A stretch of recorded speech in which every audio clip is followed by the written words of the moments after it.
Hello दोस्तों, स्वागत है आप सभी का अपने यूट्यूब चैनल क्रेज क्लासेस में। आज हम लोग देखने वाले हैं मूल मात्रक और व्युत्पन्न मात्रक, जो क्लास 11 के महत्वपूर्ण टॉपिक है। इसे हम लोग देखेंगे। व्युत्पन्न मात्रक किसे कहते हैं, मूल मात्रक किसे कहते हैं, इसका हम लोग डिफिनेशन देखेंगे, इसका बेसिक एग्जाम्पल देखेंगे, है ना। ये सब देखने से हम लोग को यह मूल मात्रक और मूल मात्रक बहुत अच्छी तरीका से समझ आएगा, है ना। चलिए हम लोग देखते हैं क्या बोल रहा है। मूल मात्रक, मूल मात्रक किसे कहते हैं हम लोग डायरेक्टली पहले समझते हैं, उसके बाद हम लोग इसका परिभाषा लिखेंगे, है ना। तो देखते हैं मूल मात्रक किसे कहते हैं। तो मूल मात्रक उसे कहते हैं जो अन्य मात्रकों पर निर्भर नहीं करता है। मूल मात्रक किसे कहते हैं, जो अन्य राशियों पर निर्भर नहीं करती है, उसे हम मूल मात्रक कहते हैं, है ना। जैसे कि ये मूल मात्रक है, यह दूसरे राशियों पर निर्भर नहीं करती है,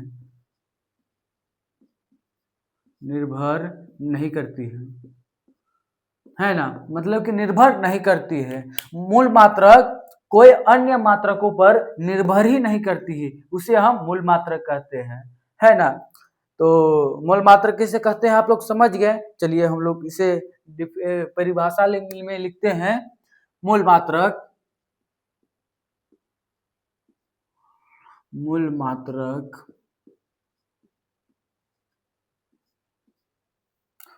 मूल मात्रक ऐसे राशि ऐसे मात्रक को कहते हैं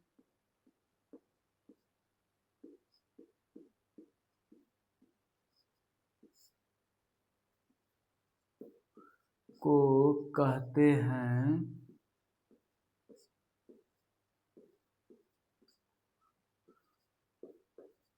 जो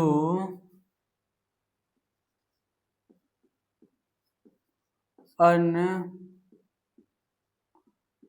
राशियों पर निर्भर नहीं करती है ना। आप लोग समझ गए ना कि मूल मात्रक किसे कहते हैं।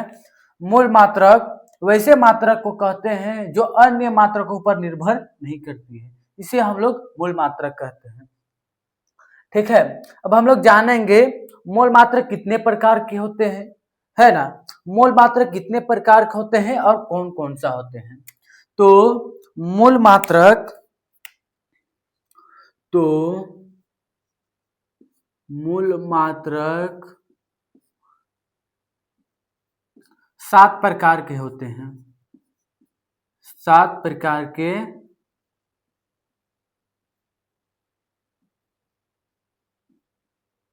होते हैं। देखिए कौन कौन सा होता है। तो पहला होता है केजी। पहला होता है केजी। केजी द्रव्यमान का होता है केजी। लंबाई का होता है मीटर। ठीक है। तीसरा होता है समय का सेकेंड होता है ना। चौथा होता है एम्पियर, विद्युत धारा का होता है एम्पियर। चौथा होता है पांचवा होता है केल्विन, पदार्थ की मात्रा केल्विन। ठीक है। और कैंडेला ज्योति तीव्रता का होता है सीधी कैंडेला। और पदार्थ की मात्रा होता है मोल। ठीक है, ये सब हुआ 7 प्रकार के मूल मात्रक होते हैं। ठीक है, मूल मात्रक 7 प्रकार के होते हैं। और कोई पूछ दिया कि मूल मात्रक, तो जान गए कि मूल मात्रक 7 प्रकार के होते हैं, लेकिन मूल राशियां कितने प्रकार की होती है। तो कोई पूछ दिया तो आप लोग क्या बोलिएगा, आप लोग बोलिएगा क्या कि मूल मात्रक मूल राशि भी 7 प्रकार की होती है। मूल राशि किसे कहते हैं, चलिए हम लोग देखते हैं मूल राशि किसे कहते हैं। जैसे कि केजी का हुआ द्रव्यमान, जो द्रव्यमान हुआ, केजी का जो द्रव्यमान हुआ यह हुआ मूल राशि, यह हुआ मूल राशि।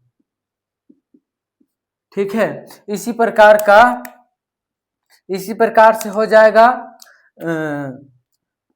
मीटर। मीटर किसका है? तो लंबाई का है। लंबाई का मूल राशि हो जाएगा मीटर, लंबाई।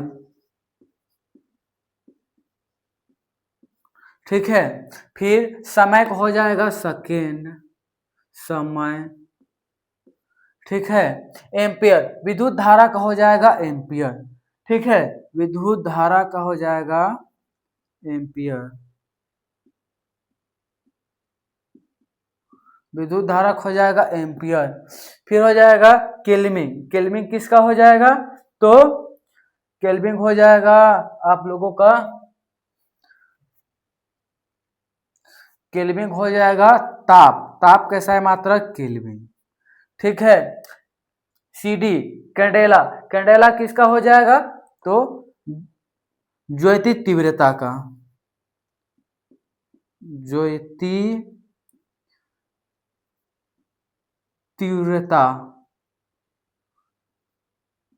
ज्योति तीव्रता। ठीक है, अब मोल, पदार्थ की मात्रा हो जाएगा मोल। पदार्थ, पदार्थ की मात्रा, पदार्थ की मात्रा हो जाएगा मोल। हम लोग इसे मोल राशि लिख लिए। अब मोल, मोल मात्रक लिख सकते हैं इसे,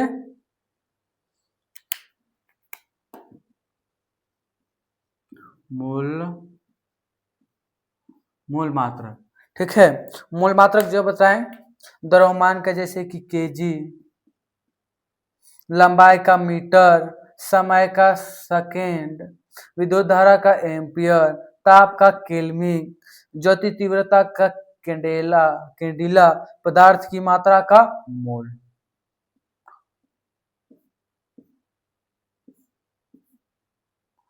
अच्छा सॉरी सॉरी सॉरी, समय का सेकेंड, विद्युत धारा का एम्पियर, ताप का केल्विन हो जाएगा। ठीक है, इसी प्रकार हम लोग समझ लिए। अब हम लोग देखते हैं व्युत्पन्न मात्रक। व्युत्पन्न मात्रक किसे कहते हैं? चलिए इसको आप लोग स्क्रीनशॉट ले लीजिए। ठीक है, देखते हैं हम लोग व्युत्पन्न मात्रक किसे कहते हैं। चलिए ले लिए होंगे, मिटाते हैं, डस्टर से तो मिटता नहीं है, कपड़ा का यूज करना पड़ेगा। ठीक है, हम लोग देखते हैं उत्पन्न मात्रक। दूसरा में उत्पन्न, व्युत्पन्न मात्रक। ठीक है, व्युत्पन्न मात्रक किसे कहते हैं? देखिए पहले हम लोग डायरेक्टली समझते हैं व्युत्पन्न मात्रक किसे कहते हैं। व्युत्पन्न मात्रक वे मात्रक होते हैं जो मूल मात्रक पर निर्भर होते हैं। मूल मात्रक पर निर्भर होने वाले मात्रक को बोलते हैं व्युत्पन्न मात्रक, है ना। जो डिपेंड होते हैं, जो डिपेंड होते हैं मतलब मूल मात्रकों पर,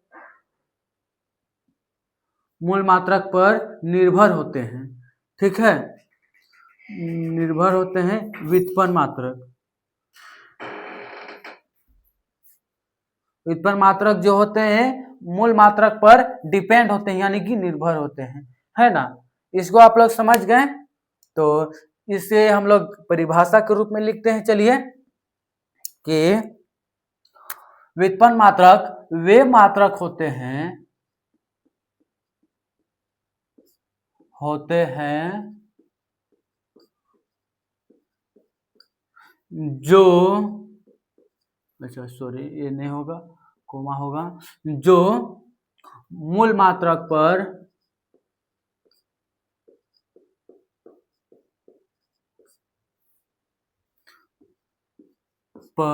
निर्भर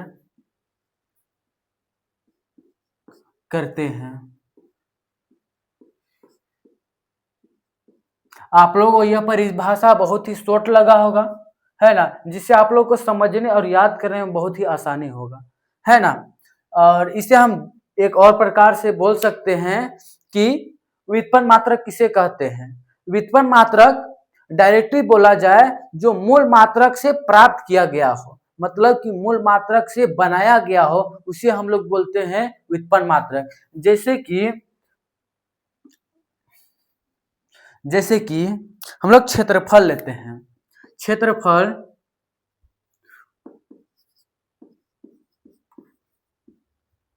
क्षेत्रफल एक व्युत्पन्न मात्रक है, लेकिन कैसे है। क्षेत्रफल का फॉर्मूला होता है क्षेत्रफल बराबर लंबाई इंटू चौड़ाई, है ना। लंबाई का मात्रक होता है, आप लोग जान गए हैं, मीटर। और चौड़ाई को भी मीटर ही बोलते हैं ना, मीटर ही से ही नापते हैं चौड़ाई को भी। तो जो है ना, ये मीटर है, वो दोनों है मूल मात्रक है। ठीक है, मीटर दोनों है, यानी कि यह हुआ मीटर स्क्वायर। जो मीटर स्क्वायर है वो मूल मात्रक है, इसलिए क्षेत्रफल जो बना है वो व्युत्पन्न मात्रक है, मूल मात्रक पर निर्भर है। ठीक है, हम लोग लेते हैं आयतन। क्या लेते हैं, आयतन। ठीक है, आयतन लेते हैं तो इसका हो जाता है फॉर्मूला लंबाई इंटू चौड़ाई इंटू ऊंचाई। ठीक है, लंबाई इंटू चौड़ाई इंटू ऊंचाई। इसका हो जाएगा, लंबाई का मात्रक हो जाता है मीटर, चौड़ाई का भी हो जाता है मीटर, और ऊंचाई का भी हो जाता है मीटर। तो ये सब जितना मात्रक है सब मूल मात्रक है, समझ गए ना। ये सब जो मात्रक है मूल मात्रक है, आयतन भी मूल मात्रकों की निर्भर रहते हैं। ठीक है, यह एक उत्पन्न मात्रक है, व्युत्पन्न मात्रक, और मूल मात्रक मीटर है। तो जो व्युत्पन्न मात्रक है मूल मात्रक पर निर्भर है कि नहीं, आप लोग उदाहरण से ही देख लिए हैं। ठीक है, इसका फॉर्मूला हो जाएगा मीटर का क्यूब। ठीक है, ये हुए ना व्युत्पन्न मात्रक। ठीक है, जो आज का टॉपिक था दो था, व्युत्पन्न मात्रक और मूल मात्रक। दोनों हम लोग बहुत ही आसानी तरीका से समझ लिए हैं। ठीक है, जैसे कि नया नया यह वीडियो बन रहा है, हम लोग का नया नया टीचिंग है, तो पढ़ाने में अब बोलने में थोड़ा सा दिक्कत होता होगा, ये हम लोग धीरे धीरे सुधार लेंगे। ठीक है, चैनल पे आए हैं तो जुड़े रहिए इस चैनल से। धन्यवाद।